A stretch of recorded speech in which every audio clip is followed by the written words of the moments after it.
Humbleness जो नम्रतार जो concept अच्छी धारणा अच्छी अनेक क्रिश्चियन भाई भौणी माने ताहा पूरी तरह से बिल्कुल चेंज कर दे अछंती।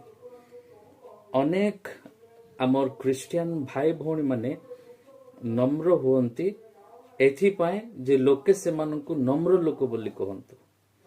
अनेक अनेक ए प्रकार लोक माने अछंती समाज रे नम्रता प्रेजेंट करंती, हम्बलनेस प्रेजेंट करंती, निजको नम्र बोली प्रकाश करंती।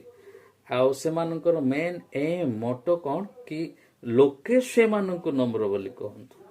आउ अनेक एही प्रकार लोक माने मध्ये अछंती नम्रता स्वभाव मेंटेन एथिपाई करंती काहे कारण से माने समाज रे हो बा चर्च रे हो से माने गोटे बड़ आसन बा गोटे बड़ पदवी प्राप्त करबा निमंते से माने